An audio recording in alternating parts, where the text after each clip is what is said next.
Здравствуйте, смотрите в сегодняшнем выпуске. В Ашхабаде откроется посольство Израиля, китайская авиакомпания возобновит полеты в Ашхабад, из Туркменистана для пострадавших в Турцию отправили около 8 тонн гуманитарной помощи и другие новости. В Ашхабаде откроется постоянное посольство Израиля. Для официального открытия в Туркменистан прибудет министр иностранных дел Израиля Эли Коэн. В течение 10 лет посольство Израиля в Ашхабаде имело временную структуру, которая теперь станет постоянной дипломатической миссией. В последнее время между Израилем и Туркменистаном был достигнут прогресс в сотрудничестве в области здравоохранения и кибербезопасности. Китайская авиакомпания China Southern Airlines возобновляет прямые регулярные рейсы между Урумчи и Ашхабадом. Первый пассажирский рейс запланирован на 28 марта 2023 года. Планируется, что рейсы будут осуществляться один раз в неделю по вторникам. Кроме того, с 19 марта авиакомпания Туркменистан возобновит регулярные полеты по маршруту Ашхабад-Пекин-Ашхабад.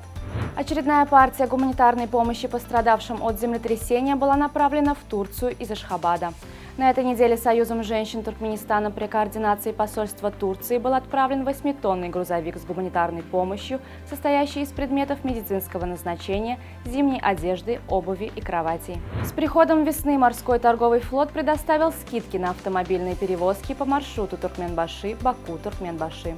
Стоимость перевозки в одну сторону с учетом скидки составит $1000 США, а при оплате в обе стороны стоимость перевозки составит $1600 США. Снижение тарифов направлено на создание благоприятных условий для автомобильных перевозок по Каспию в направлении Азербайджана. Ранее аналогичные тарифы на автомобильные перевозки по маршруту Баку-Туркменбаши-Баку были введены азербайджанской судоходной компанией ISCO. На предприятии по производству молочной продукции Сахабатлы в Гёктепинском этапе Ахалского вилаята активно ведется работа над выпуском новых видов сыров.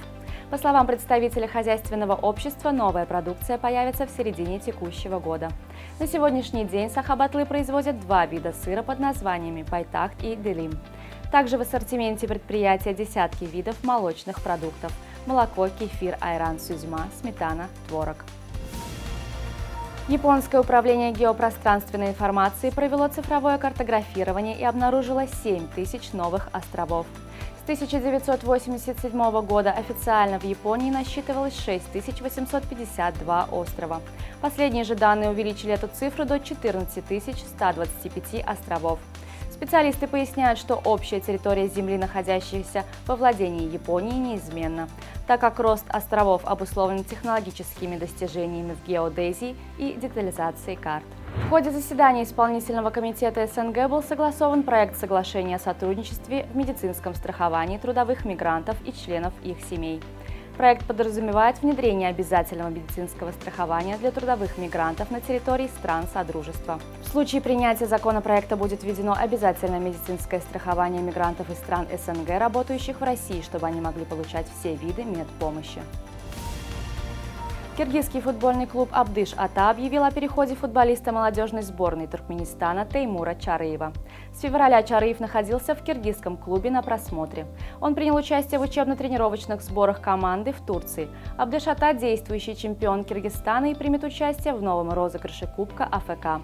22-летний Чарыев выступал на позиции правого защитника в чемпионате Туркменистана за «Энергетик». Федерация шахмат России официально перешла из Европейского шахматного союза в Азиатскую шахматную федерацию. Такое решение приняли в Абу-Даби на континентальной ассамблее Азиатской шахматной федерации. Лидер серии А Наполи на своем поле проиграл Лацио в матче 25-го тура чемпионата Италии. Встреча на стадионе Диего Армандо Марадона завершилась в пользу гостей со счетом 0-1. На 67-й минуте встречи отличился Матеос Вессино. Наполи прервал победную серию из 8 матчей в серии А, но команда Лучано Спалетти продолжает лидировать в турнирной таблице 65 очками.